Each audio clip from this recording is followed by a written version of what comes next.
Okay. Bobby Ladd, I appreciate you taking out the time to do an interview with us.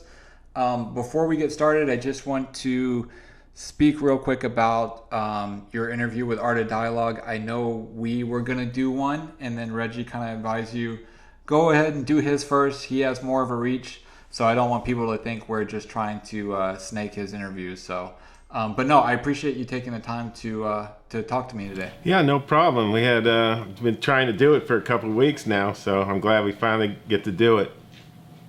Um, do you know the whereabouts of Keefe in Orlando after they got back from Vegas? Did they stay in Compton or did they go somewhere else to your knowledge? No, I know that Orlando Anderson, we had an informant, and he said he moved to, I think it was Hawaiian Gardens.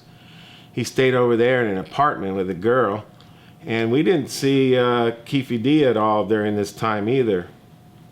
I know that Keefe in one of his statements said that the day we served all the warrants on this case, all the search warrants, that he actually was up at 4 in the morning getting coffee somewhere and actually saw a bunch of LAPD or sheriffs, and he knew a raid was coming, so he said he ended up splitting. He didn't know they were going to hit his house, of course, but he said, just in case, I'm not going to go back to my house. So the day we served the search warrants, we never did get Keefe. But, but these guys weren't hanging around in Compton, so. Okay. And when you guys went out to Vegas, how were they made aware that the fight that happened in the lobby of the MGM, that the person that was getting, stomped on or whatever was Orlando Anderson? Well, Tim's the one that went out there because prior to us going out there, like I said, Tim didn't go out there till day 10. And by that time, we were getting all kinds of information about who was in the car and who was responsible for it. Orlando was bragging about doing the shooting. So Tim got pictures of Big Dre, Orlando, Keefe and Bubba. Them were the 4 guys supposedly in the Cadillac. So he got all the intel that he could get and the bullets, and he went up to Vegas. And as it was that time when he went to Vegas that they showed him the video of the fight at the MGM after the Tyson fight, and Tim identified not only Orlando Anderson as being the victim, but he identified the guys in the entourage who were with Tupac and Suge at the time of the fight. Okay. And did you or your partner, did you guys ever get the sense, because I've heard this a lot, that at the time it seemed as though because Vegas was trying to be more of a family tourist destination, that they really didn't want to solve that case. Did you get that same kind of vibe from them or no? Yes, and I've said this before in other interviews too. I really did. Vegas was trying to be a family-orientated place at the time, and I don't think they really wanted this gang shooting happening, this big gang shooting happening in the streets of Las Vegas. So I think that they just wanted it to go away.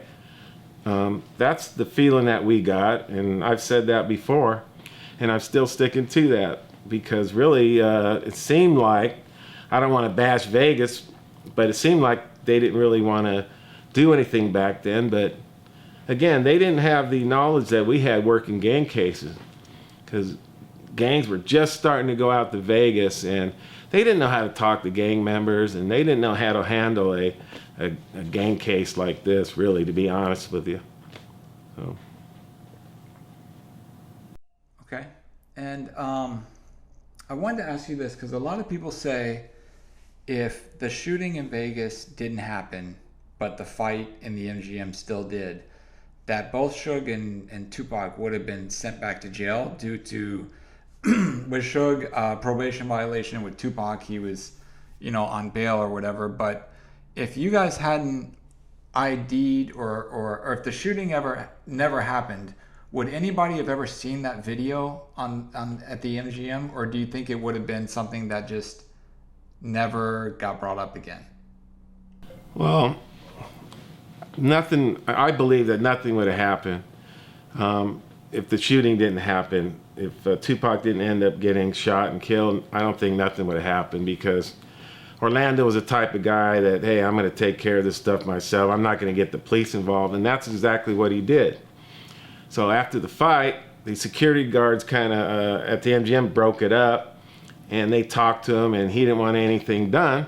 So that would have been the end of it. No one would have even known about it, to be honest with you. Suge would have never got violated, and it would have never got brought up to our attention that this was possibly, you know, the motive for the shooting of Tupac. So there's no way that anything would have happened, and that's the way I look at it.